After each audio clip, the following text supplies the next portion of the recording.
Juste pour vous dire, nous on est une filière sous contrat, on ne produit que ce qu'on vend. En fait, la production elle est planifiée en fonction des ventes. On a des contrats qui sont indexés sur les coûts de production.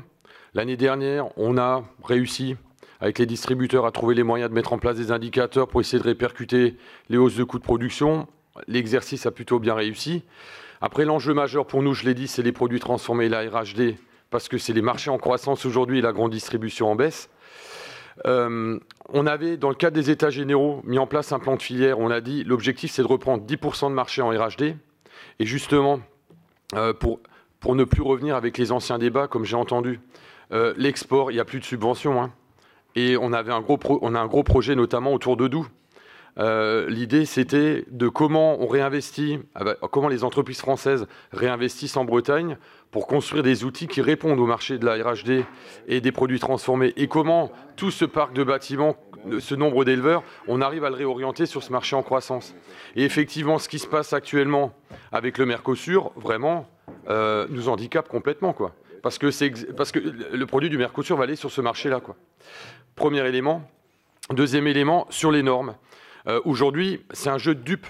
C'est un jeu de dupes. Je ne peux pas le dire autrement. Est-ce que les contrôles vont être faits ou pas? Les Brésiliens vont nous dire oui, nous on fait les contrôles. L'Europe va nous dire oui, les contrôles ne sont pas faits. Bon, ce qu'on peut vous dire, c'est ce que j'ai redit avant. On sait qu'il y a des documents officiels qui ont été falsifiés. On sait qu'il y a des pots de vin. Le ministre, enfin, une partie de l'administration a été inculpée au Brésil. Comment dire? On négocie avec des pays où les protocoles de contrôle, de contre-pouvoir et de transparence ne sont pas les mêmes que dans nos pays développés. Avec le Japon, je ne vous dirai pas ça, mais quand on a des pays tels que le Brésil, avec le respect que j'ai pour eux, ça ne se passe pas de la même manière.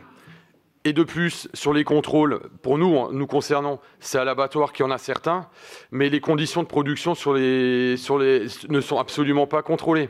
Vous voyez, ça ne descend pas là où il faut que ça descende en termes de traçabilité. Après, on sait que les moyens de contrôle douanier ne sont pas là. Nous, on leur a dit, mais pourquoi vous imposez pas des échantillons de contrôle, quoi, sur les produits? On n'a pas les moyens. Et comme le disait Guillaume, tant qu'on reste dans le cadre de l'OMC, c'est contrôler marchandises, mais c'est pas contrôler normes sanitaires, santé du consommateur, bien-être animal. Quand on leur pose des questions à la commission sur le bien-être animal, l'idée c'est de les faire converger. Ça ne veut pas dire qu'on va contrôler ça, quoi. Donc pour moi c'est un jeu de dupes. On va pas exactement, on va pas contrôler ce qu'il faudra. Et on ne descend pas au niveau où il faut.